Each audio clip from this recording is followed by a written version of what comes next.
ఇది పోలవరం రాష్ట్ర అభివృద్ధికి జీవనాడి పోలవరం. రాష్ట్రానికి రెండు ప్రధానమైనటువంటి ప్రాజెక్టులు, ఒకటి అమరావతి, ఒకటి పోలవరం. రెండు కూడా రెండు కళ్ళు లాంటివి.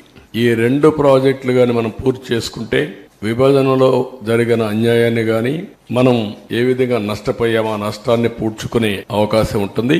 పోలవరం ప్రాజెక్టు కూడా విభజన చట్టంలో నేషనల్ ప్రాజెక్ట్ చేసి కేంద్రం నిధులు ఇవ్వడానికి ముందుకు వచ్చినటువంటి ప్రాజెక్ట్ ఇది.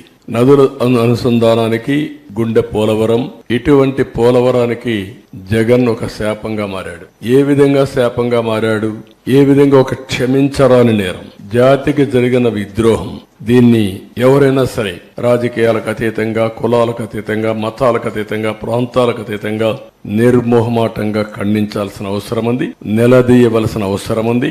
రాష్ట్రాన్ని నాశనం చేసే హక్కు ఎవరికీ లేదు. చేత కాకపోతే ఇంట్లో ఉండొచ్చు గాని ఒక మభ్య పెట్టి పదవి పొంది తద్వారా మోసం చేయడం చాలా దారుణం. ఆ విషయం నేను మీ ద్వారా ప్రజల దృష్టి తీసుకొస్తున్నాను.